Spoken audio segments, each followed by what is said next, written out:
Shalom, selamat malam buat Indonesia, Bapak Ibu yang terkasih di dalam Tuhan, baik teman-teman yang ada di Zoom maupun yang ada di live streaming, yang ikut bersama-sama kami ya untuk mengikuti pelajaran malam hari ini. Sebelumnya saya mau menyapa dulu Pak Jos Sudarman, ya, ini adalah dosen saya di RBO.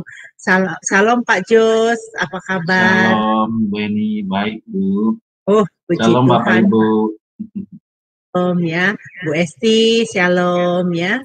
Baik, Bapak Ibu yang terkasih di dalam Tuhan ya, sebelum kita memulai acara kita, saya mengundang Ibu Esti untuk berdoa bersama-sama dengan kita. Ya, dipersilakan Bu.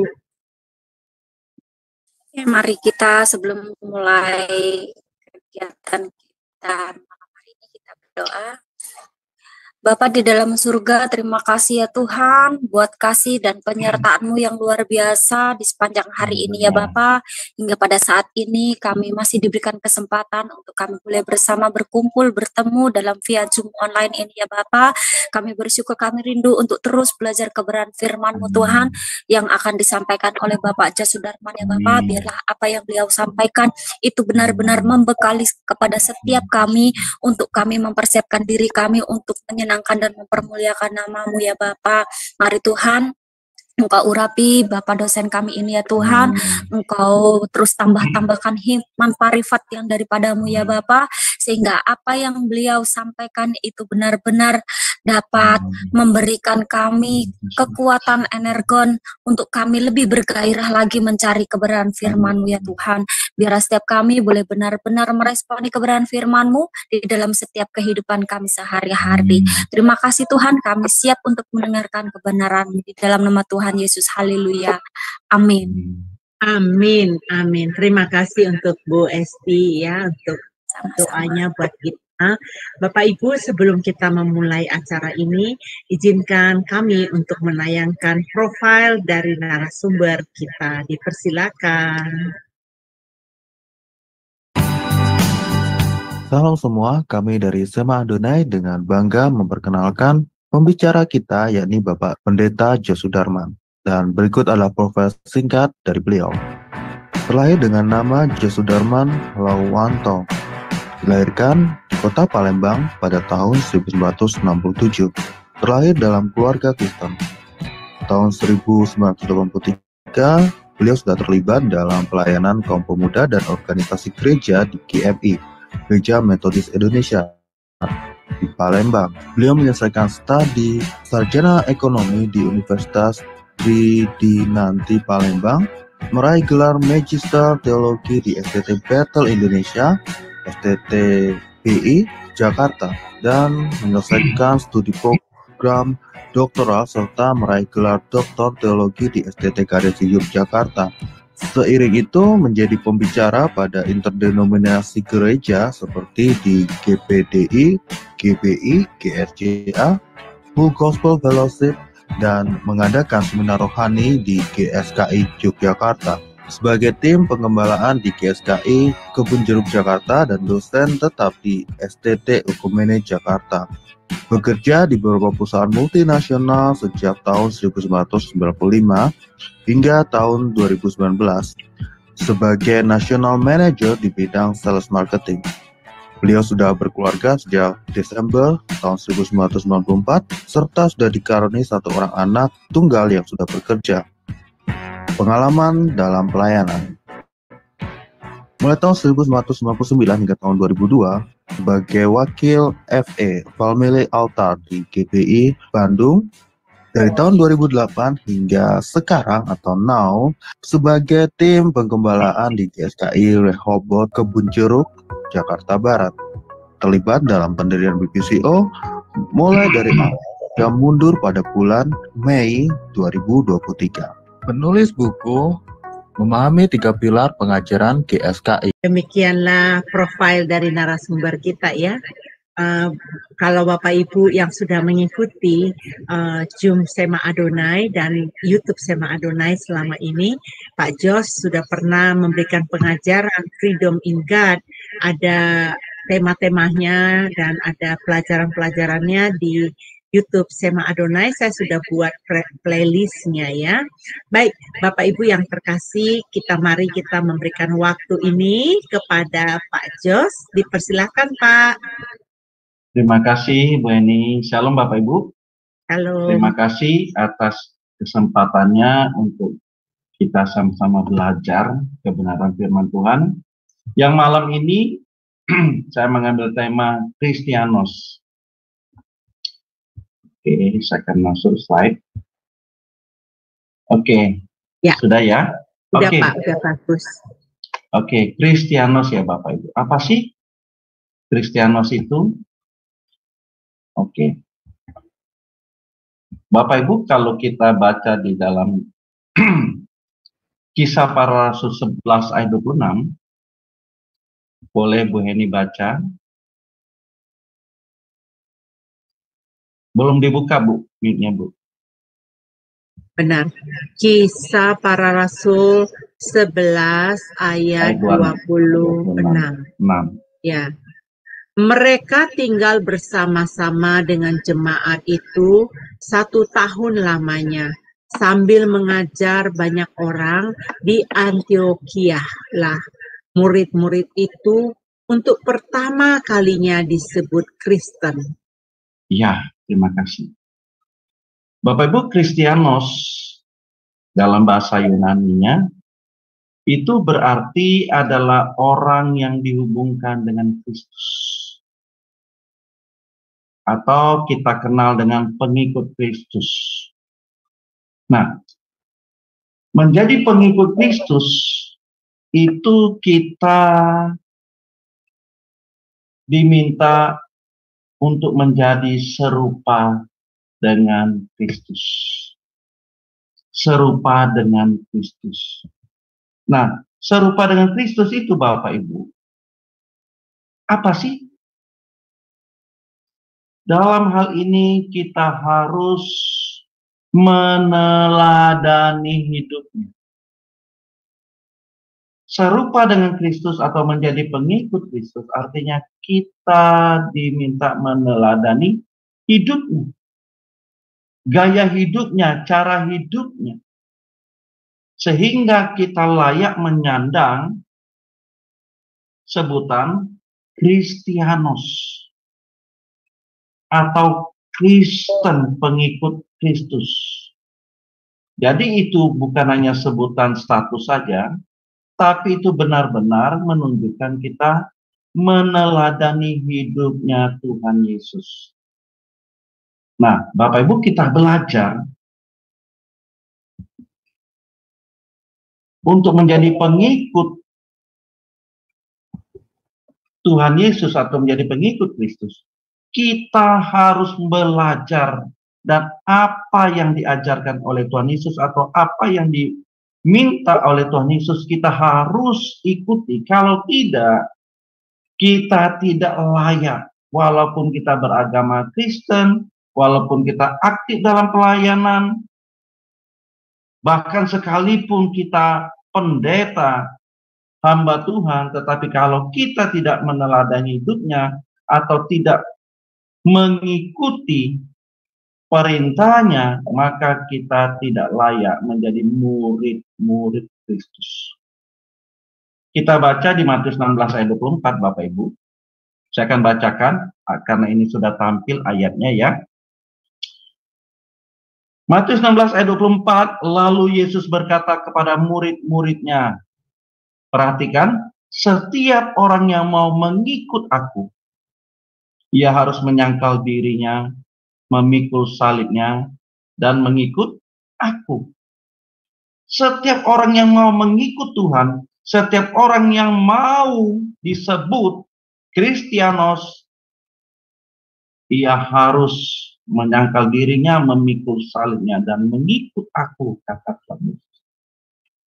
Jadi dengan kata lain, Bapak Ibu Saudaraku, kalau kita tidak mengikuti apa yang diinginkan Tuhan, maka kita tidak pantas atau kita tidak patut menyandang diri kita, menyebut diri kita pengikut Kristus. Nah, di sini kita belajar, Bapak Ibu. Di sini kita belajar. Jadi, mohon perhatian Bapak Ibu, Saudara terkasih, kalau tidak, maka kita belum layak atau belum pantas menyebut diri kita Kristianus, pengikut Kristus, atau orang yang mau berjuang serupa dengan Kristus. Ini Bapak Ibu, menarik sekali di dalam terjemahan bahasa Indonesia, kata mengikut. Ini ada dua kata ya. Kata yang pertama, setiap orang yang mau mengikut aku, lalu diakhiri dan mengikut aku. Di dalam terjemahan bahasa Inggrisnya, itu ditulisnya berbeda. Dan juga dalam bahasa aslinya juga berbeda, Bapak. Kalau di dalam New King James Version, ditulisnya berbeda sekali. Jadi kita lebih memahami.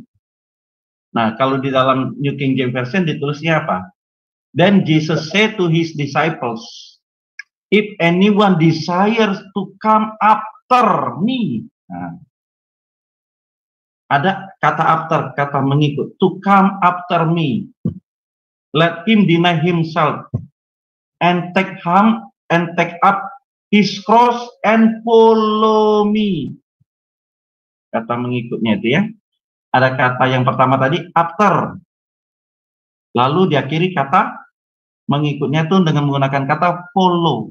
Nah, ini kita akan belajar, Bapak Ibu ya. Kita akan belajar. Kalau di dalam terjemahan bahasa Indonesia, kata mengikutnya itu seolah-olah pengertiannya sama. Ya, tulisannya sama. Otomatis pengertiannya sama juga. Tetapi kalau di dalam bahasa terjemahan New King James Version dan bahasa aslinya, bahasa Yunani, itu berbeda. Oke, kita belajar. Makanya saya bilang, kita menyimak dengan dengan cermat, dengan teliti. Oke.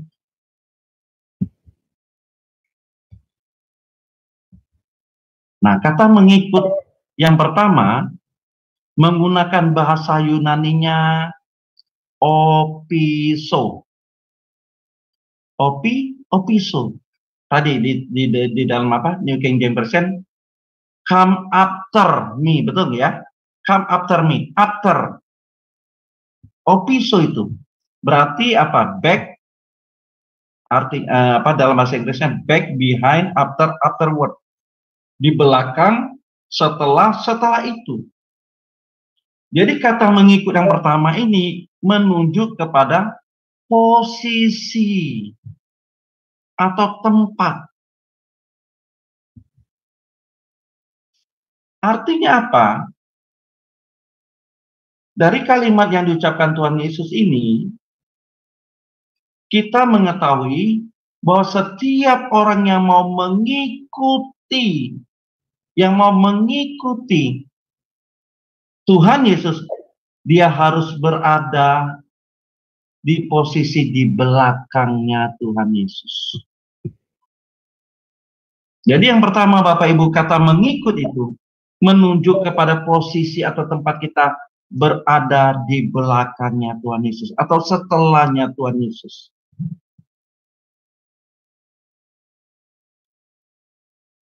Jadi dalam sebuah perjalanan kita sebagai seorang pengikut atau sebagai seorang murid, pastikan posisi kita di belakang guru atau setelah guru. Dalam hal ini guru kita adalah Tuhan Yesus. Pastikan Bapak Ibu kita berada di belakangnya Tuhan Yesus. Kadang kita ya tidak berada di posisi belakangnya Tuhan Yesus. Loh kok bisa? Iya. Kalau kita suka tidak bertanya, suka tidak nurut, suka tidak taat, tidak dengar-dengaran, bahkan kita suka ngatur guru kita, dalam hal ini Tuhan Yesus. Ya, Bapak Ibu, kita suka ngatur-ngatur Tuhan, bukan kan? Secara tidak sadar kadang kita suka atur-atur Tuhan. Jadi posisi kita berada di depan, Tuhan Yesus berada di belakang kita. Kita suka atur-atur kok. Ya kenapa? Kadang kalau kita suka klaim-klaim janji-janjinya. Kita suka, aduh Tuhan aku mau ini, aku mau ini, aku mau itu. Bukankah itu menunjukkan bahwa kita berada di depannya Tuhan Yesus? Karena kita mengatur. Kita bertindak sebagai seorang guru, memerintah Tuhan Yesus. Bukan seharusnya kita itu berada di belakangnya Tuhan Yesus. Apa yang Tuhan inginkan, apa yang Tuhan Yesus perintahkan, kita nurut saja. Amin. Amin. Tapi nyatanya, prakteknya, kehidupan kita sehari-hari, posisi kita seringnya berada di depannya Tuhan Yesus. Ini sangat penting Bapak Ibu. Kalau kita mau mengikut Tuhan Yesus, pastikan posisi kita berada di belakang Tuhan Yesus. Kita cross check, kita periksa, kita cek, kita renungkan selama ini posisi kita berada di mana.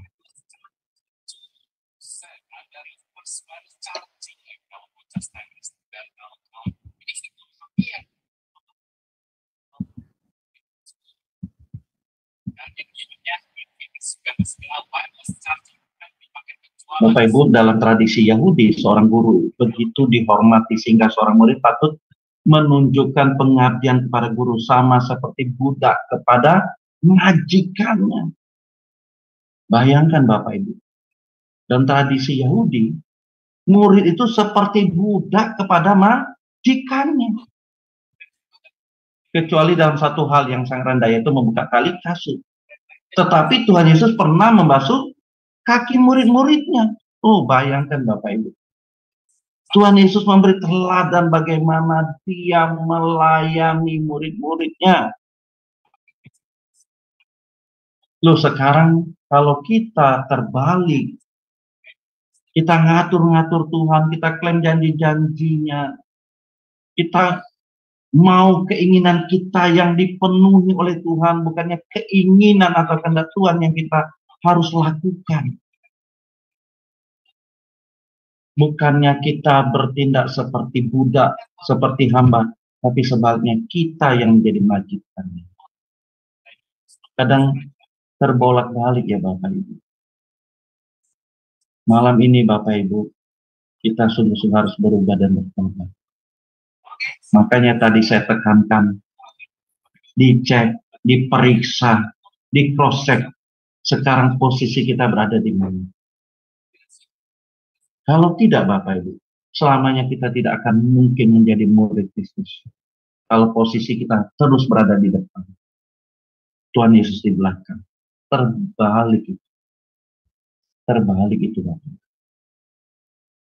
Kita tidak mungkin menjadi Kristianos kalau posisi kita berada di depannya Tuhan Yesus. Ingat Bapak Ibu, pengabdian kita bagaikan seperti seorang budak kepada majikan. Kalau kita punya asisten rumah tangga saja di rumah kita, dia tidak bisa sesuka-sukanya dia. Dia tidak bisa mau-maunya dia dalam rumah kita. Betul Bapak Ibu?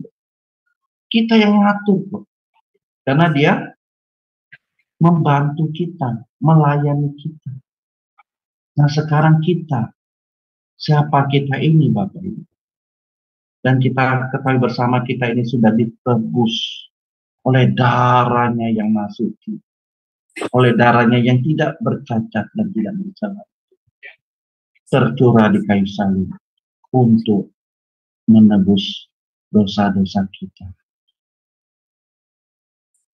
Apa balas kita Bapak Ibu? Apa yang patut kita persembahkan begitu? Bukankah kalau kita sudah berada di belakangnya Tuhan Yesus, itu menjadi satu jaminan keselamatan bagi kita. Kita berada di on the right track. Kalau kita persis berada di belakangnya Tuhan Yesus. Itu merupakan satu anugerah, Bapak. Anugerah yang luar biasa, yang tidak dapat kita ganti dan tidak dapat kita balas apapun untuk pengorbanan Tuhan Yesus. Jadi pastikan Bapak Ibu, posisi kita tepat berada di belakangnya Tuhan Yesus. Amin. Jadi Bapak Ibu, kata opisu itu bukan hanya sekadar menunjuk sebuah urutan prosesi perjalanan di sang guru, tetapi berada di belakang sang guru mempunyai makna yang mendalam, yaitu kesediaan seorang berada di belakang sang guru menyiratkan makna bahwa dirinya dengan rela meneladani sang guru. Kita dengan rela tanpa paksaan. Seharusnya demikian Bapak Ibu ya. Tanpa paksaan, rela. Berada di belakang Tuhan Yesus berarti kita rela meneladani semua yang Tuhan Yesus ajarkan dan melakukannya dengan ketaatan, tanpa protes, tanpa perbantahan sepatah kata pun. Nah, saya tulis di sini, bagaikan seorang prajurit yang selalu siap apa kata komandannya. Kita baca di 2 Timotius 2 ayat yang keempat. Silakan Bu Eni, 2 Timotius 2 ayat yang keempat. Karya 2 Timotius 4. 2 Timotius 2. Ayat keempat. Ayat 4 toh, yaitu ini. Kok 2 Tesalonika, 2 Timotius 2 ayat 4. Seorang prajurit yang sedang berjuang tidak memusingkan dirinya dengan soal-soal penghidupannya, supaya dengan demikian ia berkenan kepada komandannya. Amin. Ya, amin. Kita bagaikan seorang prajurit Bapak Ibu yang sedang berjuang. Kalau berjuang itu pasti prajurit tidak memusingkan, aduh sudah masak nasi belum ya? Aduh gimana anak saya ya? Gimana istri saya ya? Aduh saya udah bayar listrik belum ya? Enggak, Bapak Ibu, orang lagi berjuang. Tidak memusingkan perkara-perkara yang seperti itu. Soal-soal penghidupan, soal-soal perkara jasmani, tidak dia pusingkan masalah hal itu.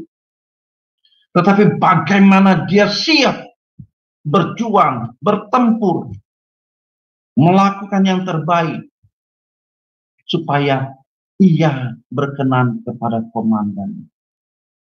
Bapak Ibu, kalau Bapak Ibu pernah nonton bagaimana Panglima TNI melakukan kunjungan ke satu batalion atau kesatuan itu ya, kesatuan TNI. Wah, apapun yang terjadi Bapak Ibu, Panglima TNI hadir, wah cepat semua, baik dari komandannya sampai ke prajuritnya, langsung siap, sigap, berbaris.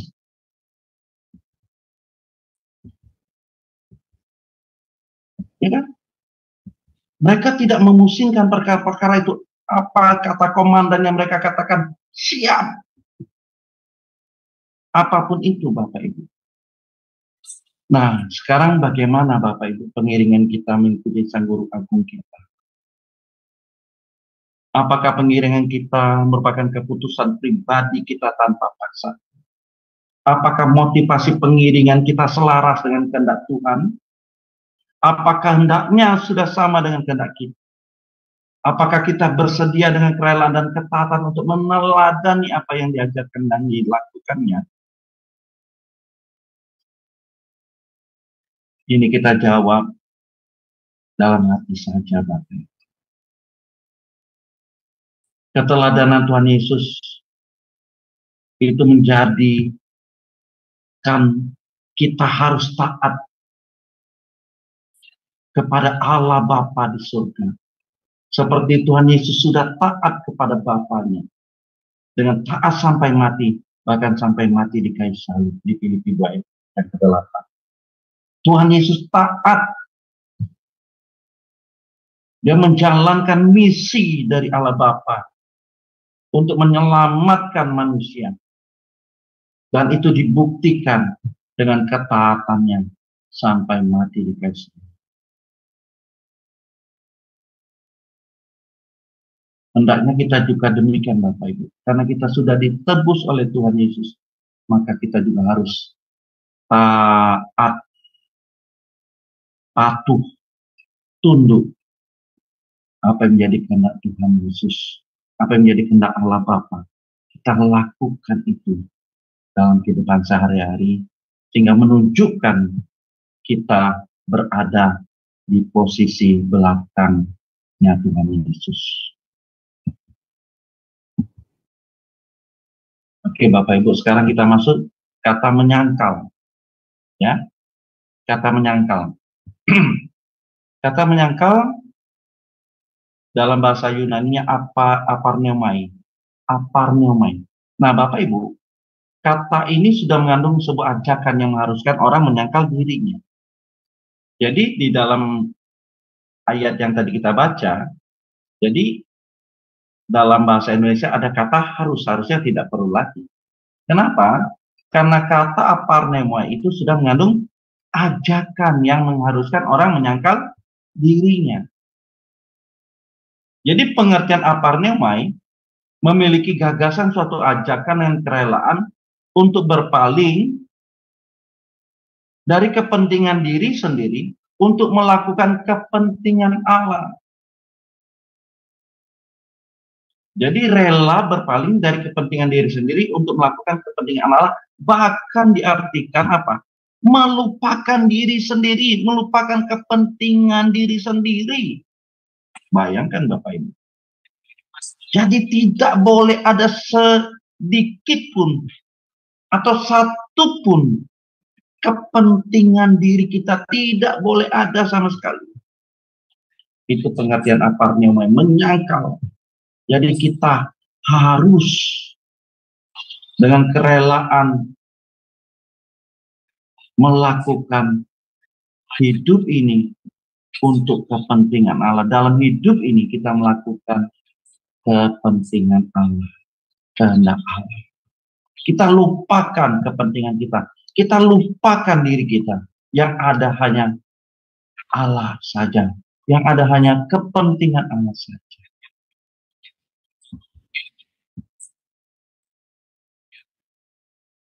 Dan kita harus ingat juga Bapak Ibu bahwa apa yang dipikirkan Allah dan misi Yesus adalah menderita dan mati demi keselamatan semua orang.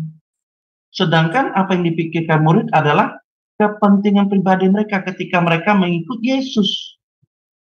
Iya Bapak Ibu, mereka ada kepentingan sebelum mereka mengetahui apa yang jadi kehendak Tuhan dalam hidup mereka. Mereka ada keinginan, mereka mau memerintah tanpa penderitaan. Mereka mau menjadikan Tuhan Yesus sebagai raja di bumi ini. Sehingga mereka menikmati kepemimpinan Tuhan Yesus dengan penuh kejayaan, dengan kemegahan, kemewahannya. Nah, itulah pikiran dari para muridnya. Dan ini Bapak Ibu, terbukti apa yang dipikirkan oleh Rasul Petrus. Coba kita baca. Di Matius 16 ayat 23b. Bu Heni boleh tolong baca? Matius 16 ayat 23b. Ayat 23 nggak apa-apa, 23 aja. Semuanya ya? Ya, semuanya aja. Oke. Maka Yesus berpaling dan berkata kepada Petrus, "Enyalah iblis, engkau suatu batu sandungan bagiku, sebab engkau bukan memikirkan apa yang dipikirkan Allah, melainkan apa yang dipikirkan manusia." Nah, terima kasih Bu Eni. Ya kan? Tuh, Rasul Petrus saja, Rasul yang dekat dengan Tuhan Yesus, memikirkan pikiran yang berbeda. Pikirannya masih pikiran duniawi. sehingga ditegur oleh Tuhan Yesus, ya kan? Maka Yesus berpaling kepada Petrus. Dikatakan apa? Nyala iblis. Loh, berarti pikiran Petrus itu pikiran iblis loh. Betul nggak Bapak Ibu? Dikatakan nyala iblis. Iblisnya di mana? Di pikirannya. Di otaknya Rasul Petrus. Di pikirannya Tuhan Yesus loh. Pikirannya iblis. Engkau suatu batu sandungan bagiku. Sebab engkau bukan memikirkan apa yang dipikirkan Allah, tapi engkau memikirkan apa yang dipikirkan manusia. Melainkan apa yang dipikirkan manusia itu engkau pikirkan. Itulah pikiran iblis. Jadi Bapak Ibu, dengan kata lain, kalau kita memikirkan perkara-perkara jasmani, apa yang kita pikirkan mengenai manusia, apa yang dipikirkan manusia, apa yang dipikirkan tentang hal-hal keinginan daging, hawa nafsu dunia, maka itu pikiran dari iblis. Amin Bapak Ibu. Pikiran dari iblis. Kalau tidak kita memikirkan apa yang dipikirkan Allah, di luar dari itu, artinya pikiran dari iblis. Kalau pikiran Allah adalah memikirkan apa yang jadi kepentingan Allah. Kita berjuang menjadi sepikiran dengan Kristus. Amin. Sepikiran, seperasaan, sehingga tindakan kita juga pasti sama dengan Tuhan Yesus.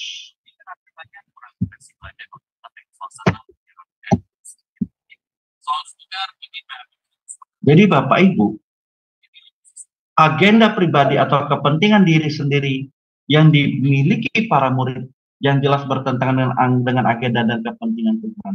Mereka mementingkan apa yang dipikirkan manusia, yaitu kepentingannya sendiri yang berasal dari iblis dan tidak layak berada di belakang Tuhan Yesus. Kalau kita memikirkan apa yang dipikirkan manusia, memikirkan perkara-perkara duniawi, perkara-perkara jasmani, kepentingan diri kita, maka kita sudah pasti tidak berada di belakang Tuhan Yesus. Kita tidak layak.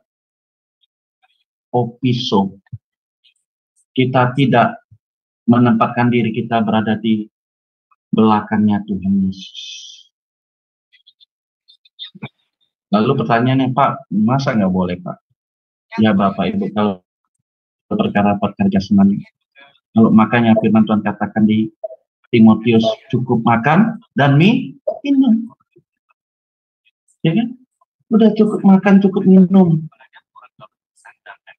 Yang lainnya kita nggak usah pikirkan, karena Tuhan tahu kebutuhan kita. Amin Bapak Ibu. Yang penting kita memikirkan apa yang dipikirkan Tuhan untuk kita lakukan, untuk kita kerjakan dalam hidup ini. Sehingga kita tetap berada opiso, berada di belakangnya Tuhan Yesus. Sebab itu Tuhan Yesus berkata, setiap orang yang mau mengikut aku, ia harus menyangkal dirinya, yaitu berpaling dari kepentingan diri sendiri dan mengarahkan kepada kepentingan Allah, berpaling dari agenda pribadi dan mengarahkan kepada agendanya Allah. Jadi tidak ada agenda kita sama sekali. Yang ada hanya agenda Allah untuk kita kerjakan selama hidup kita di bumi ini.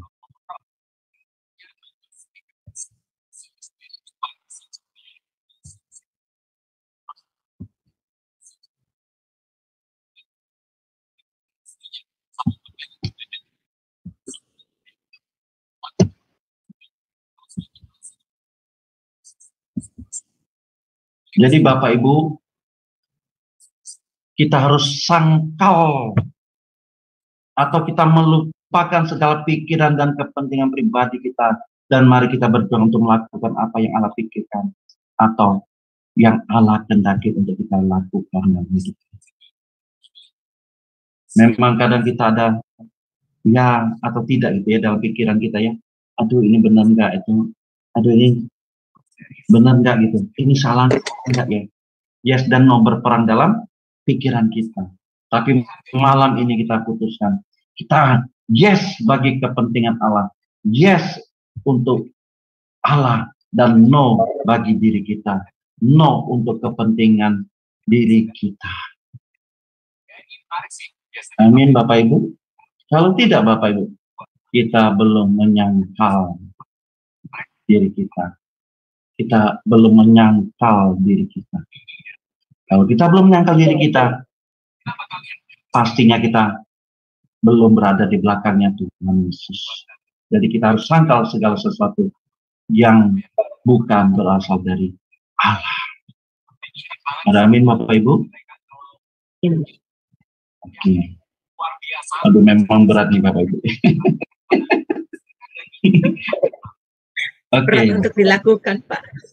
Iya, oke. Nah yang ketiga, memikul salib. Bapak Ibu, Tuhan Yesus tidak minta orang yang mau mengikutinya untuk mikul salib yang Tuhan Yesus pikul. Dan kan kita harus mikul salib kita sendiri. Nah, mengapa orang yang mau mengikuti Yesus harus mikul salib? Mengapa sih harus mikul salib? Nah, ini Bapak Ibu. Dulu di permintaan Romawi, Bapak Ibu, seseorang yang dihukum mati, yang disalibkan, maka pelaksanaan atau eksekusinya mereka harus memikul salibnya sampai ke tempat penyaliban.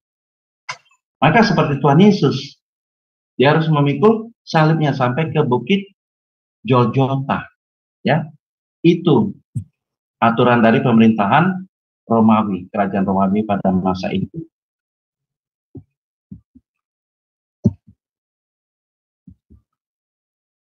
Nah, jadi Bapak Ibu, setiap orang yang dihukum mati, maka ia harus memikul salibnya.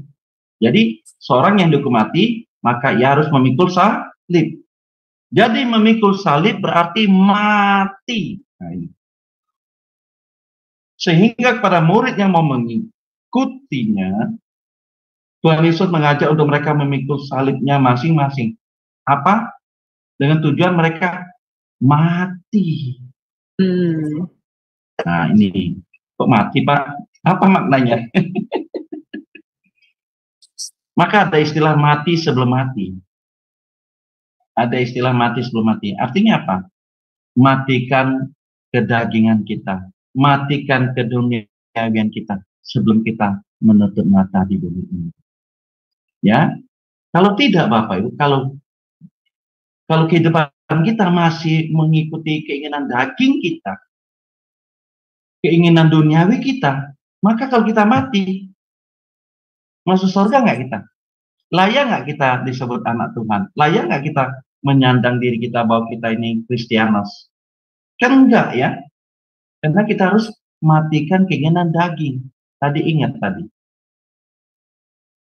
Menyangkal itu tadi. Kita harus melupakan.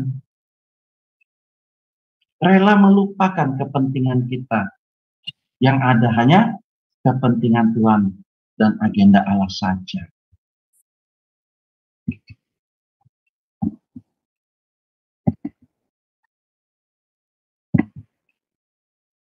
Yesus menginginkan bahwa setiap pengikutnya dengan sukarela mati terhadap dirinya sendiri, mati terhadap kepentingan dan agenda pribadi.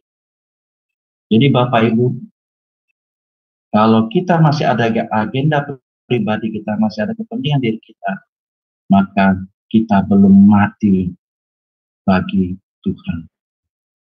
Kita belum mati bagi Tuhan.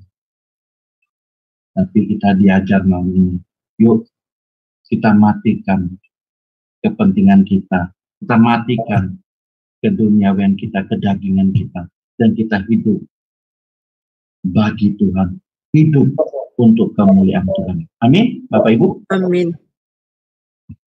Nah, makanya Bapak Ibu, ini saya ambil ada kalimat dari Pak Jokowi.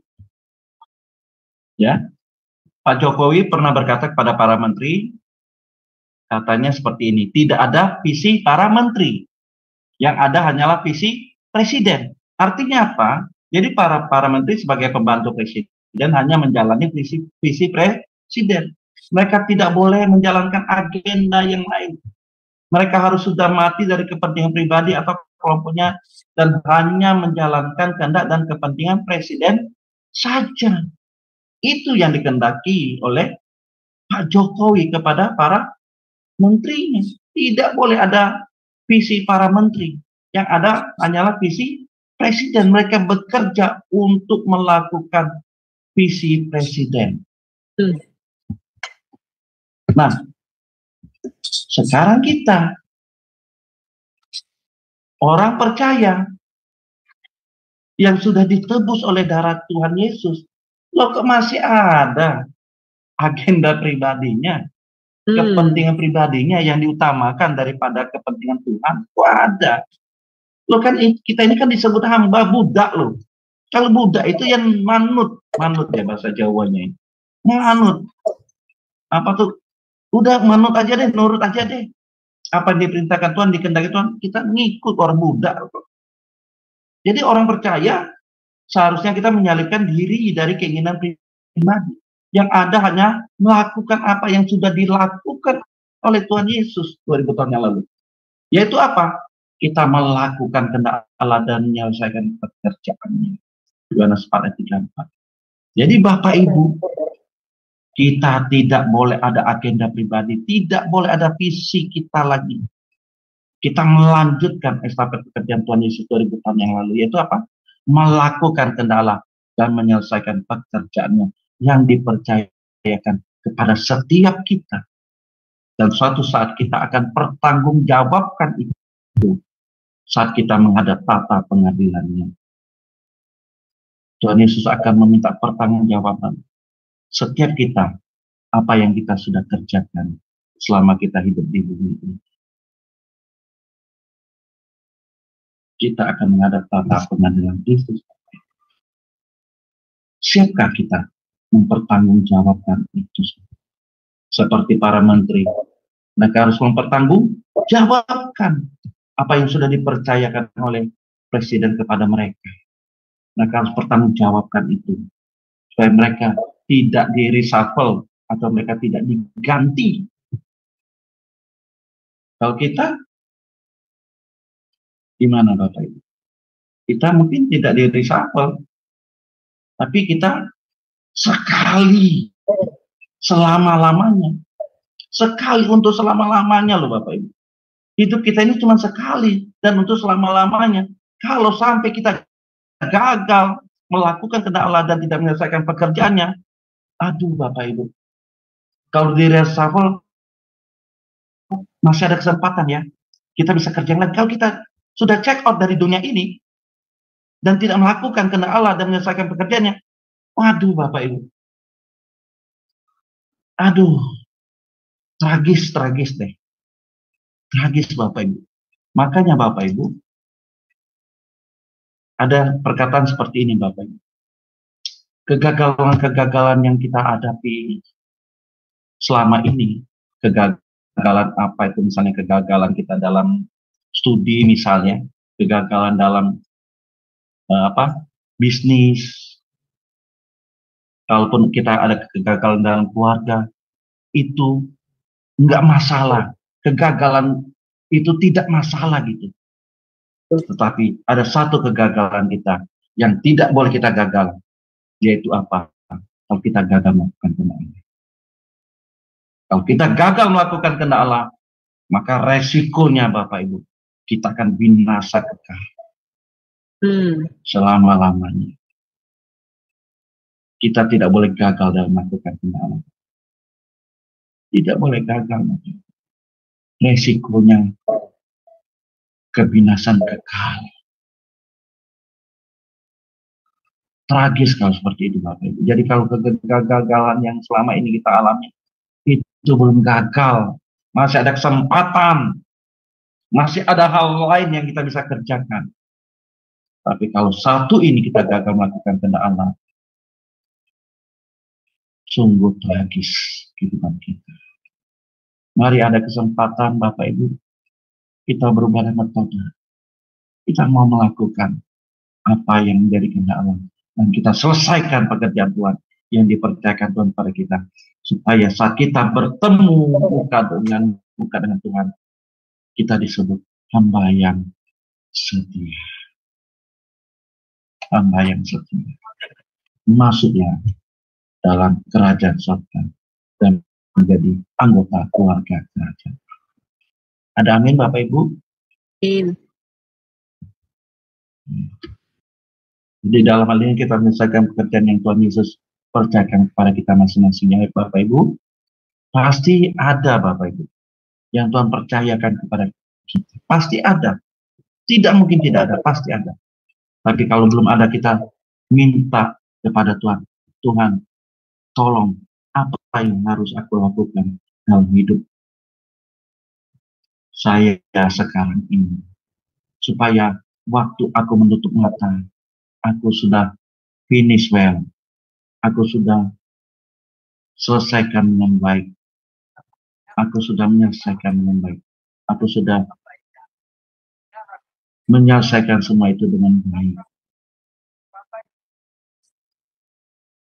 Aku mau finishing well dalam hidup ini, sehingga saat bertemu muka dengan Tuhan, Tuhan tersenyum melihat kita. Amin. Kita mau finishing well ya Bapak Ibu dalam hidup ini ya. Benar. Amin. Mau. Oke. Kita lanjut terus Bapak Ibu. Marilah kita matikan keinginan duniawi dan sekarang kita mau hidup bagi kepentingan Tuhan. Amin ya. Kita matikan keinginan duniawi kita. Dan sekarang aku mau hidup bagi kepentingan Tuhan. Sehingga kita layak disebut Kristianos. Oke Bapak Ibu. Nah, kata mengikut yang terakhir ya Bapak Ibu. Kata mengikut yang terakhir itu menggunakan kata apoloteo. Apoloteo. Yang memakai kata kerja verb present aktif imperatif. Kata kerja present aktif imperatif itu berarti kata perintah yang diikuti secara proses berkelanjutan. Terus menerus, tidak hanya sekali. Jadi kata mengikut ini, yang di sini kita diminta menemani sebagai muridnya. Ini berarti terus menerus kita kerjakan sampai kita menutup mata di bumi ini. Jadi kata mengikut ini artinya kita menemani Tuhan Yesus Bapak Ibu.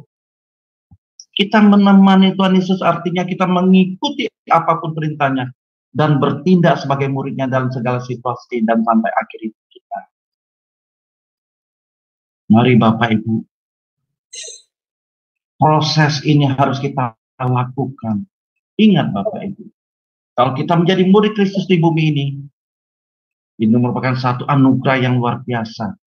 Sekali menjadi muridnya, selama-lamanya menjadi muridnya. Amin Bapak Ibu. Kita harus mengikuti apapun yang dia perintahnya. Kita harus tunduk, bersikap seperti seorang murid yang taat kepada Sang Guru.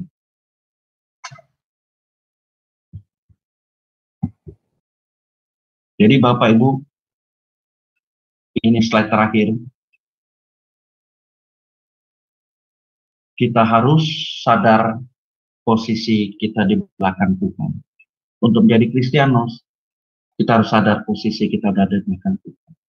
Kalau kita selama ini sering berada di depannya Tuhan Yesus, kita minta ampun, kita berubah dan bertobat. Kita jangan atur-atur Tuhan lagi. Apalagi klaim-klaim janjinya ya Bapak Ibu. Kayak kita tugas asuransi Bapak. Kita premi aja di asuransi di dunia ini, kita bayar premi ya. Kalau nggak bayar premi bisa hangus asuransi kita, bisa hangus polis asuransi kita ya. Ini kita nggak bayar. Kita jadi hamba, kita jadi budak kok. Kita ngatur-ngatur Tuhan kok, kita klaim-klaim janji Tuhan. Ya Bapak Ibu, kita harus sadar posisi kita di belakang Tuhan. Manut, taat. Lalu yang berikutnya kita hidup bagi kepentingan Tuhan. Amin Bapak Ibu. Tidak boleh ada hidup ini untuk kepentingan diri kita. Tidak ada. Kita lupakan itu. Ya, ada kepentingan Tuhan yang harus kita laksanakan, kita kerjakan sampai kita menutup mata di bumi ini. Sehingga kita dapat berkata apa? Bagiku hidup adalah Kristus dan mati adalah keuntungan. Jadi Bapak Ibu jangan mau cuannya saja, tapi hidupnya hidup bagi diri sendiri. Cuannya mau, tapi hidupnya bagi diri sendiri. Nggak fair itu. Hidup bagiku hidup adalah Kristus dan mati adalah keuntungan. Jadi kalau kita mau cuan, ya hiduplah bagi Tuhan. Amin. Amin. Cuannya tahu nggak ya? Ada yang nggak tahu kali cuannya? Ibu Heni tahu nggak ya? Kalau Ibu Heni mah tahu cuannya. Cuan. Ya. Yang ketiga adalah kita harus mematikan keinginan duniawi kita dan menyelesaikan pekerjaannya.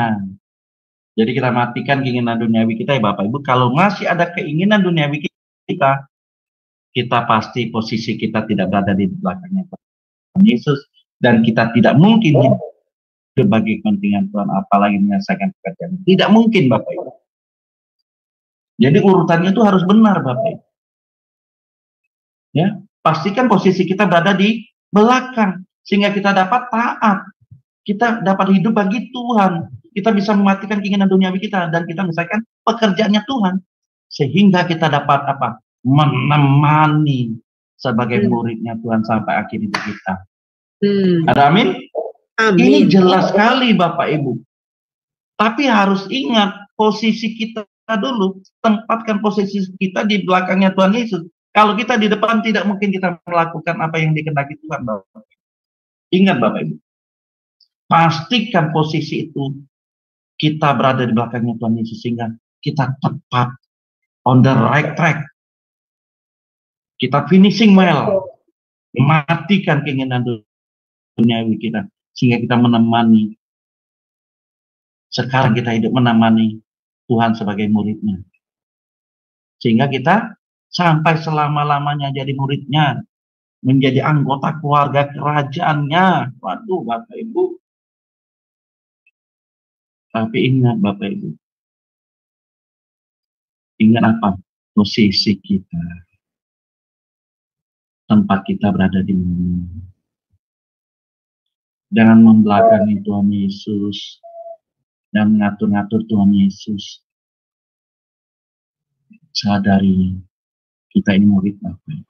Sadari kita ini hamba budak yang tidak boleh ada kepentingan kita.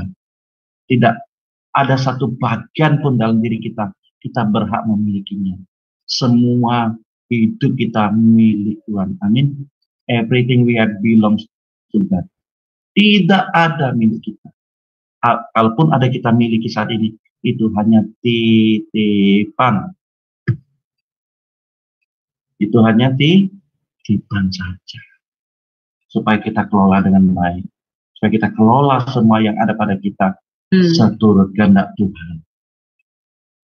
Bapak Ibu saya kasih, jadilah Kristianos.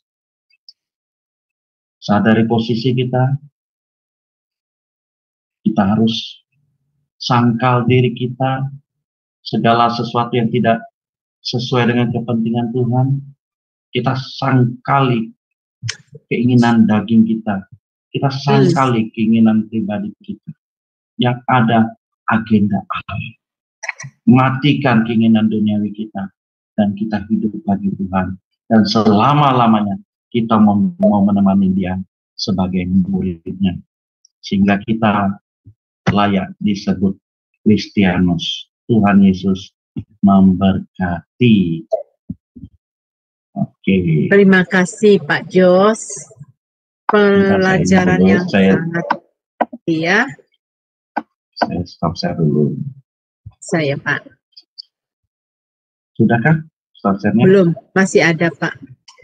Mungkin saya bantu dari sini aja. Iya, boleh. Baik, sekalian aja ya Pak Jos, saya sangat bersyukur Pak Jos mengangkat tema ini. Karena menurut saya tema ini sangat-sangat baik sekali diangkat untuk anak-anak Tuhan. Supaya menyadarkan kita semua bahwa rupah dan gambar kita itu ya, kita harus mengenal bahwa kita ini adalah bagian dari, kita adalah Kristianos ya, yang kita harus memiliki hubungan dekat seperti yang tadi dijelaskan oleh Pak Jos, memiliki hubungan yang erat dengan Kristus ya. Nah, orang yang hidupnya juga serupa seperti Kristus gitu. Caranya gimana? Tentu ada caranya. Tadi kan udah dijelaskan. Kita harus mengaplikasikan kehidupan Kristus. Kita harus meneladani kehidupan Kristus. Nah, meneladani hidup Kristus itu tadi sudah dijelaskan oleh narasumber kita adalah kita harus memikul salib. Nah, di bagian memikul salib ini banyak anak-anak Tuhan tuh lari. Mereka kabur di dalam proses ini. Ya, tadi saya mendapatkan ilustrasi yang disampaikan Pak Jos mengenai Presiden Jokowi memberikan statement, ya, bahwa para menteri-menteri tidak ada visinya. Yang ada visinya adalah presiden. Di dalam satu komunitas juga demikian. Sudah ditentukan, ya, gembala sidang memiliki visi dan misi. Para pengerja di dalam gereja harus mendukung visi misi gembala sidang. Di dalam satu komunitas, ya, itu juga udah ada pemimpinnya dan para timnya itu harus mendukung visi dan misi dari pemimpinnya. Siapa lagi? Di dalam sekolah, di dalam mana? Dalam pekerjaan, itu semua ya apa yang diceritakan oleh Pak Jos tadi. Dan Bapak Ibu tadi mengenai kesimpulannya itu sangat luar biasa. Bapak Ibu, saya berharap pendengar ulang ya. Kalau cuma didengar satu kali ya, kita tuh cuma hanya tahu pinggirannya aja. Tetapi kalau kita hayatin lagi, kita dengar ulang, kita pelajarin lagi tentang kesimpulannya itu tadi, poin-poinnya itu ada 4 poin tadi itu, 4 poin atau 5 poin, 4 poin ya. Itu bagus sekali. 4 poin, Bu. 4 poin ya. Nah, Bapak Ibu, siapa yang mau berdiskusi dipersilahkan ya. Ayo mari kita sama-sama untuk tanya jawab sama Pak Jos ya. Pertanyaannya gitu apa? Bagaimana Pak Jos mengenai apa yang saya katakan tadi? Itu sangat penting ya. Ya, memang betul sekali Bu Eni. Kadang kita mengaku orang Kristen, orang percaya ya. Tapi prakteknya keseharian kita justru tidak mencerminkan atau meneladani Tuhan Yesus. Ya toh? Kadang kita, apa yang tadi saya sampaikan, kita suka klaim-klaim janji Tuhan. Kita suka ngatur-ngatur Tuhan. Kadang kita melakukan sesuatu, apakah kita sudah tanya kepada Tuhan? Apakah setiap keputusan ini Tuhan disenangkan, Tuhan kita muliakan, atau untuk kepentingan kita, untuk memuliakan diri kita sendiri. Kadang kita berlindung di dalam kemasan rohani, tetapi justru isinya jasmani. Dan ini pintarnya kita lah sebagai manusia ya, pintarnya kita sebagai manusia membungkus ini dengan bungkusan rohani. Ya kita bicara saja Bu, kita misalnya bicara pelayanan ya. Kalau kita misalnya menjadi pelayan atau aktivis yang terkenal, hamba Tuhan yang terkenal gitu. Kalau kita dipuji, disanjung gitu, ya kita nggak boleh munafik juga lah ya. Kadang ada besar kepala juga, bukan kepalanya nambah besar gitu. Tapi kita ada besar kepala juga kan, kita rasa senang, maknyus gitu ya. Loh itu nggak boleh loh. Kan nggak boleh. Kenapa? Itu tidak secara tidak langsung kita sudah mencuri kemuliaan Tuhan. Seharusnya kita bersyukur makin rendah hati kalau kita dipakai oleh Tuhan. Nah kadang kejatuhan hamba Tuhan ya di situ, ya kan? Kejatuhan hamba Tuhan di situ. Kalau semakin dia dipuji, dipuja, disanjung, waduh, makin kadang kesombongannya itu terselubung gitu. Dia bilang puji Tuhan, padahal bangganya minta ampun gitu. Yang tahu hanya dia dengan Tuhan gitu, ya kan? Betul. Nah inilah bahayanya kita Bapak Ibu ya. Maka kita belajar dengan tulus ya, tulus, rendah hati, dengan rela gitu ya. Tapi memang ini nggak gampang ya Bu Heni ya. Nggak Betul. gampang loh. Nggak gampang. Kenapa? Karena kita ini kan sudah dididik, sudah dan dibangun manusia lama kita ini. Manusia lama kita ini kan sudah lama sekali berada di dalam diri kita. Kita ini maunya happy, maunya senang, maunya dipuja, apapun itu. Ya kan? Semuanya ke aku. Egosentris kita. Bukan teosentris. Dan inilah perjuangan kita Bapak Ibu. Bagaimana kita belajar merendahkan, boleh kata merendahkan diri. Itu Tuhan Yesus menyuci, membasuh kaki murid-muridnya, bukannya itu merendahkan dirinya sebagai seorang guru, ya kan? Tapi Tuhan Yesus merendahkan diri. Bayangkan demikian, bagaimana kita Bapak Ibu. Kadang jujur juga Bapak Ibu ya, saya juga kadang nggak luput juga dari sini.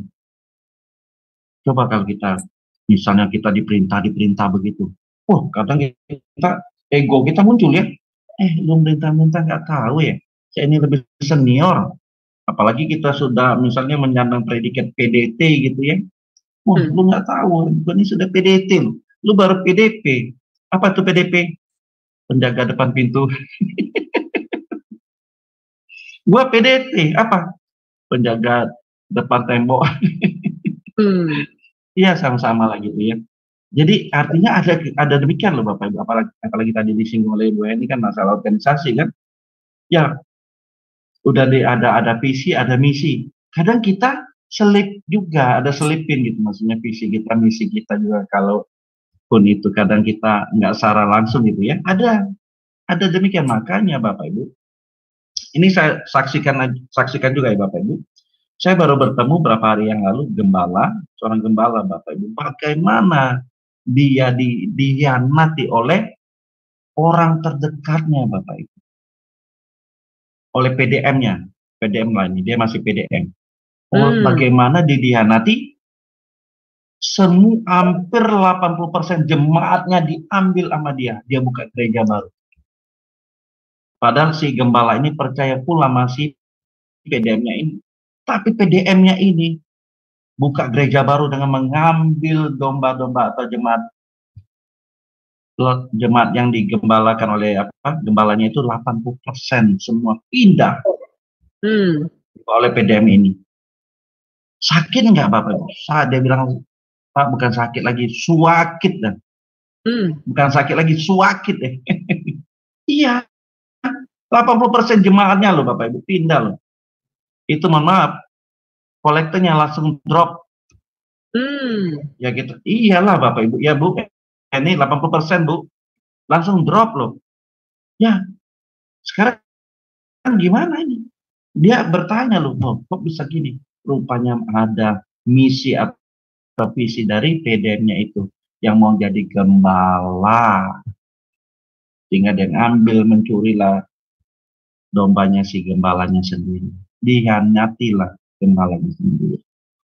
Loh, dia layak nggak sebagai gembala kalau dia bertindak seperti itu? Mana ketertundukannya, mana opisonya berada di belakang gembala itu, mana? Mana dia sangkal dirinya? Mana dia matikan keinginan dagingnya? Ya kan? Bagaimana dia mau menemani, harusnya dia menemani sebagai apa? Sebagai wakil gembala, bisa jadi dia wakil gembala. Dia kan menemani sebagai wakil gembala selama hidupnya. Ataupun kalau dia mau jadi gembala, tentu dia kan akan bicara baik-baik, betul nggak? Jangan sampai dia pindah, membawalah domba-dombanya. Domba-dombanya si gembalanya itu 80%. Nah Bapak Ibu saya kasih, inilah kita belajar loh. Di organisasi rohani seperti di dalam gereja saja masih terjadi pengkhianatan. Jadi Yudas itu tidak mati Yudas Iskariot itu Yudas Iskariot yang mati yang di zaman Tuhan Yesus, tapi Yudas yang lain masih banyak. Makanya Bapak Ibu, jadilah kita orang yang setia, orang yang taat, orang yang mau menunjukkan diri kita kepada otoritas pemimpin kita. Kalau kita tidak taat kepada pemimpin yang kelihatan, nonsen kita kalau kita mau tunduk pada pemimpin yang tidak kelihatan, yaitu Tuhan Yesus. Yang kelihatan saja tidak taat, apalagi yang tidak kelihatan. Itu aja sih Bu, ini. Iya, makasih banyak Pak. Ini sembari menunggu teman-teman ya Pak ya. Tadi kita ada membicarakan mengenai, tadi Bapak ada menekankan poin kedua dari kesimpulan untuk menjadi Kristianos itu adalah hidup untuk kepentingan Tuhan. Berarti kita harus bisa memprioritaskan kehidupan ini untuk kepentingan Tuhan, ya Pak ya. Betul. Nah, tadi di poin yang pertama, di dalam kesimpulan itu Bapak berkata, kita harus sadar bahwa tempat kita itu bukan di depannya Tuhan, tapi kita adanya di belakang Tuhan, ya toh? Nah, banyak sekali saya melihat anak-anak Tuhan ya, yang baik yang ada di dekat sekeliling saya melihat mereka itu mengambil cara mereka. Saya selalu berkata, coba ditanyakan, apakah Tuhan berkenan dengan cara yang kamu lakukan? Ya, kalau kamu marah, kamu tersinggung, kamu ngambek, kamu bikin ulah yang merugikan orang lain, itu kan sebenarnya bukan orang lain yang kamu rugikan gitu, tapi merugikan diri sendiri. Benar nggak Pak? Betul. Karena kita ini adalah surat yang terbuka, ya. Kata ini adalah imamat rajani, kita ini adalah saksi-saksi Kristus. Jadi memang sudah sewajibnya kita ini harus mementingkan kepentingan Tuhan.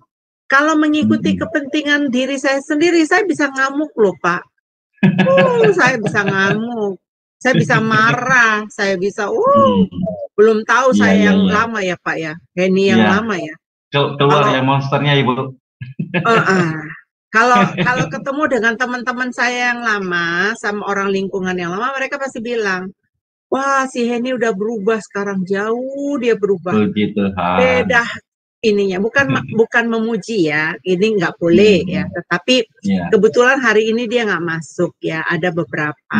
Nah Ibu Murni yang dari Jerman ini satu kampung dengan saya, dia tahu keluarga besar saya ya. Di sini ada juga Abang Romi Tarigan, ini adalah yang menolong saya waktu pertama saya masuk ke New York ya. Dia juga tahu siapa saya. Jadi kalau saya ngomong ini, ada teman saya baik saya Jenny ya, hari ini dia nggak masuk karena dia kerja. Nah kalau mereka ada, tanyakan kepada orang. Jadi kalau kita mau mengenal pribadi seseorang itu, kita harus kenal orang yang kenal dia, benar nggak Pak? Iya betul. Kalau hanya lihat papasan baru pertama kali itu topeng, profil ya. Profil itu bisa ditutupin gitu. Tetapi kalau kita mengenal orang itu, ada orang ngasih tahu itu baru bisa tahu.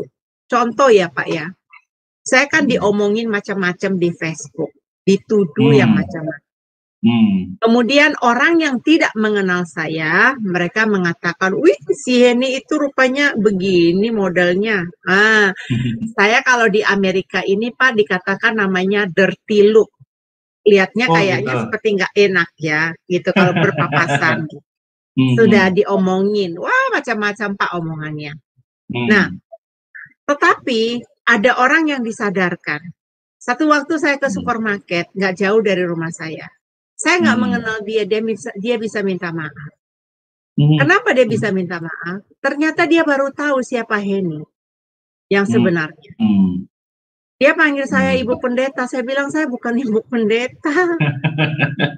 Saya bukan pendeta, jadi jangan ini. Ya tapi saya sudah salah. Kenapa salahnya apa? Saya ikut-ikutan mencaci maki dan saya ikut-ikutan berasumsi jelek terhadap Cihenny.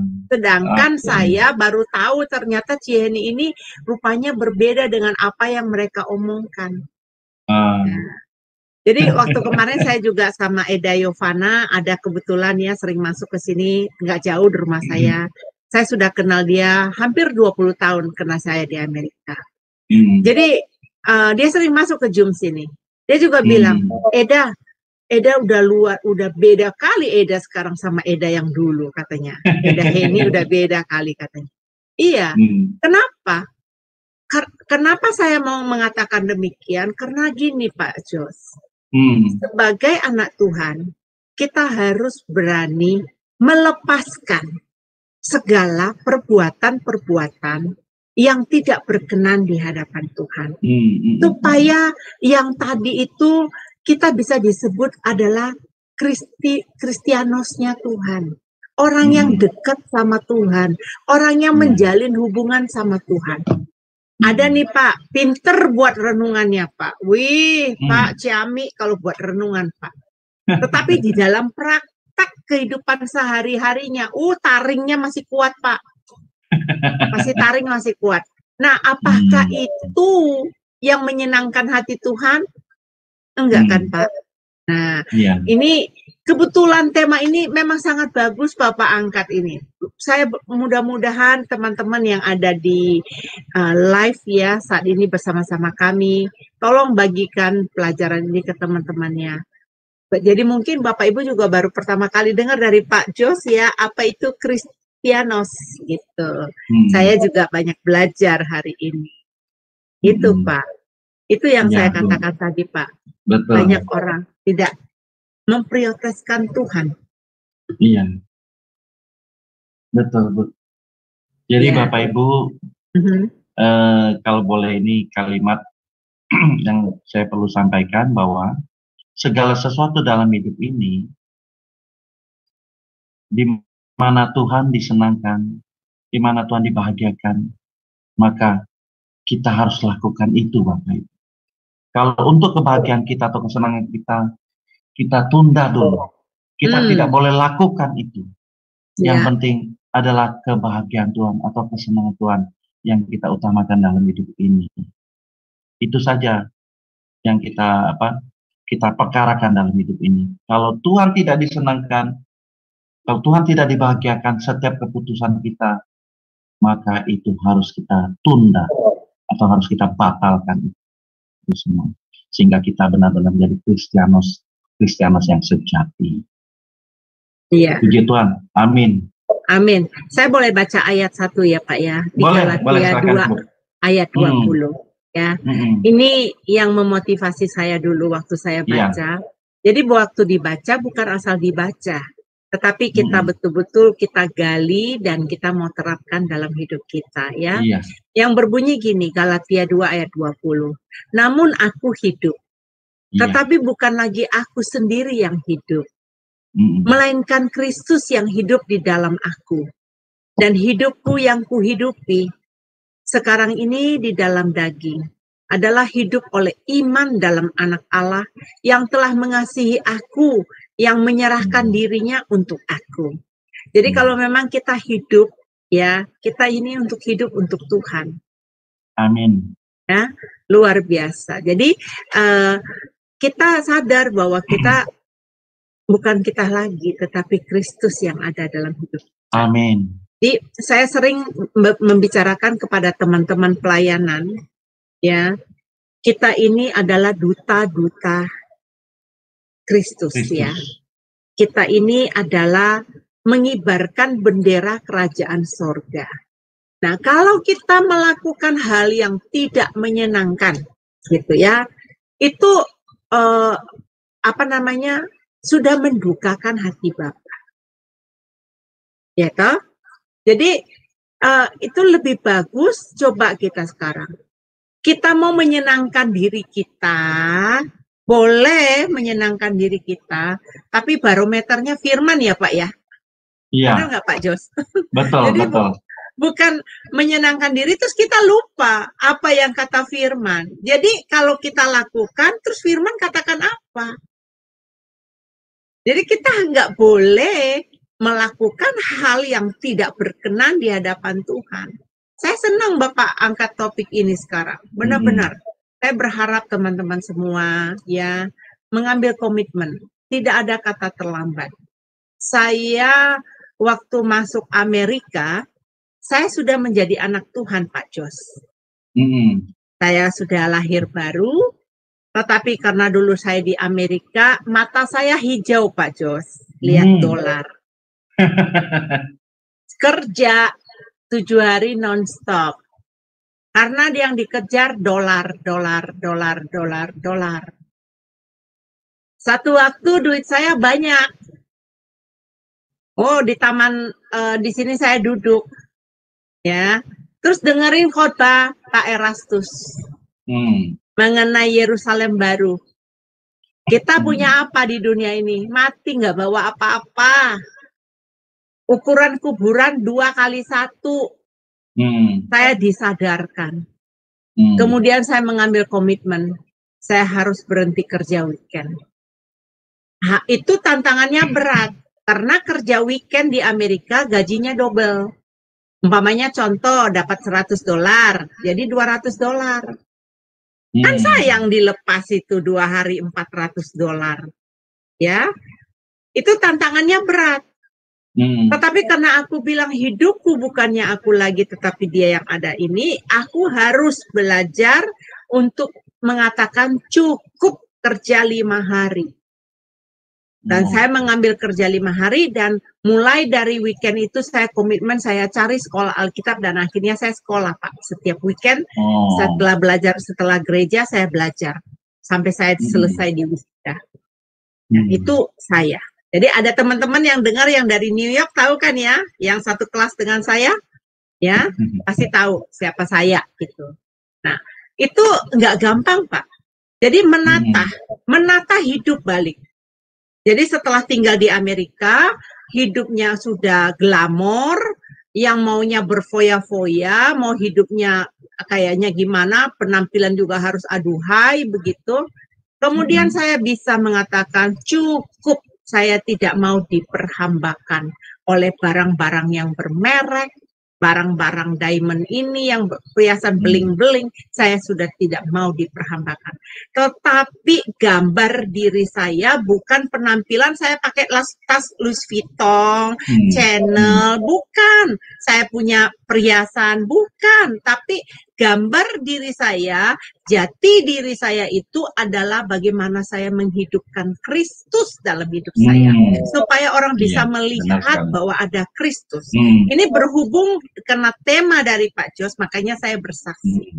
Tadi saya bilang sama tim, saya nggak tidur semalaman karena ada peristiwa yang terjadi di Sema Adonai. Dan itu mengganggu pemikiran saya. Ya. Tetapi dengan Bapak mengangkat tema ini, saya semangat. Ibu Esti berkata, Bu semangat Bu, berdoa terus Bu, saya dukung dalam doa. Iya, saya bilang. Nah, kalau membicarakan mengenai ini saya semangat, benar-benar saya semangat. Karena itu saya mau hidupkan. Makanya teman-teman semua, mari teman-teman. Apakah ada pertanyaan teman-teman? Mungkin Pak Jos bisa menjawab kalian, ya. Silakan teman-teman. Adakah pertanyaan yang Bapak Ibu ingin tanyakan? Kalau teman saya Murni ini lagi kerja ini Pak, dia hanya monitor, dia kerja, ya teman-teman, apakah ada? Ya kalau nggak ada, Bapak Jos bisa memberikan closing statement, kemudian tutup dalam doa ya Pak ya. Ya, oke. Terima kasih Bu Eni. Sama. Bapak Ibu, memang menjadi Kristianos yang sejati tidak mudah. Perkataan yang saya sampaikan seolah-olah mudah gitu ya, atau mudah diucapkan gitu ya. Tapi memang prakteknya kita harus memiliki tekad, niat yang sungguh-sungguh, keseriusan yang benar-benar harus kita bangun, harus kita pupuk terus sampai itu benar-benar menjadi darah dan daging kita, sehingga tidak terpisahkan dalam kehidupan kita untuk menjadi Kristian sejati. Karena tanpa tekad yang bulat, tanpa kesungguhan, maka kita akan goyah, kita akan disimpangkan, kita akan diselewengkan. Apalagi perkara-perkara duniawi itu sungguh memikat hati kita, memikat mata kita, sehingga kita akan tergoda. Tetapi Bapak Ibu dengan tekad yang sungguh-sungguh dan kita mau nekat hidup bagi Tuhan. Bagiku hidup adalah Tuhan. Maka kita mau menyelesaikan pertandingan iman kita. Kita mau menemani Tuhan Yesus sebagai muridnya di bumi ini sampai kita menutup mata. Dan saat kita buka mata, saat kita berhadapan dengan Tuhan Yesus, kita sungguh-sungguh menjadi muridnya selama-lamanya. Bukankah ini menjadi satu kesukaan yang besar bagi kita? Apapun kegagalan kita, Bapak Ibu, itu belum gagal. Yuk kita bangkit, yuk kita bangun. Kegagalan kita yang sesungguhnya adalah saat kita tidak dikenal oleh Tuhan. Itu kegagalan yang fatal sekali. Tapi masih ada waktu, masih ada kesempatan kita mau berubah dan bertobat menjadi Kristianos yang sejati. Amin. Amin. Mari kita tunduk dalam doa. Segala puji syukur Bapa kami panjatkan kepadamu. Kadang kami pandai cakap berkata-kata, Tuhan, mudah kami katakan menjadi Kristianos, menjadi murid-Mu yang sejati. Tetapi pada prakteknya kami jauh, Tuhan. Kami gagal, Tuhan. Karena kami masih hidup di dalam keinginan daging kami. Hidup dalam keduniawian kami, Tuhan. Kami masih mengasihi dunia ini. Ampuni kami, Tuhan. Berikanlah kami kesempatan, Tuhan. Dan kami mau berjuang, memiliki tekad. Dan kami mau nekat, Tuhan. Dalam sisa umur hidup kami. Kami mau hidup bagi Tuhan. Kami mau hidup bagi Kristus. Kami mau berjuang, Tuhan. Dalam hidup kami ini, bagaimana kami mau membahagiakan Engkau, menyenangkan hati-Mu. Tolong kami ya Roh Kudus. Tolong kami ya Tuhan. Berikan kami kekuatan kemampuan Tuhan. Sehingga Engkau tersenyum melihat kami. Karakter kami berubah terus Tuhan. Sehingga serupa dengan karakter Tuhan Yesus. Berkati Sema Adonai dan channel-channel yang lain. Jadi berkat bagi banyak orang, bagi banyak negara-negara lain. Pakai semua yang terlibat dalam Sema Adonai dan channel-channel yang lain. Kesatuan hati. Mereka melihat ini semua pelayanan dari Tuhan. Pelayanan ini milik Tuhan. Yang mereka kerjakan adalah visi dan misinya Tuhan saja. Dan kalau mereka berada di dalamnya, mereka dipakai oleh Tuhan. Mereka harusnya bersyukur. Mereka menjadi sarana untuk menjadi alat kemuliaan bagi nama Tuhan. Terima kasih Bapa, terima kasih Tuhan Yesus. Sebentar Tuhan, kami akan berpisah dari Zoom ini. Yang di Amerika akan melanjutkan aktivitasnya dan kami yang berada di Indonesia akan beristirahat.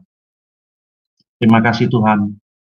Apa menjadi pergumulan kami, Tuhanlah yang hadir, Tuhan yang Maha Tahu. Tuhan akan bela setiap apapun yang kami butuhkan. Terima kasih Bapa. Terima kasih Tuhan Yesus. Mari Bapak Ibu angkatlah kedua belah tangan kita. Kita mau menerima berkat yang daripadanya. Segala berkat daripada Allah Bapa di surga dan cinta kasih dari Tuhan Yesus Kristus Gembala Agung kita dalam persekutuan dengan Roh Kudus menyertai kita mulai malam ini sampai selama-lamanya. Setiap kita yang percaya dan mau menjadi berkat, kita katakan amin. Tuhan Yesus memberkati. Ya, terima kasih Pak Jos. Terima kasih Pak dosen, Pak Jos. Ya, oke, Bapak Ibu, Bu Eni, terima kasih, saya undur ya. Sama-sama. Terima kasih. Baik Bapak Ibu yang terkasih, saya mau memberitahukan untuk pelajaran berikutnya dari Pak Jos, kita akan menunggu waktunya. Berhubung Pak Jos sibuk sekolah mengajar di STT, dan juga ada visi misi mereka untuk minggu ini, mereka akan berangkat ke Lampung, ya. Jadi bersabar, nanti kalau ada jadwal baru dari Pak Jos, nanti akan diberitahukan kepada kita semua. Dari Sema Adonai kami mengucap syukur dan terima kasih. Tuhan Yesus memberkati. Amin ya.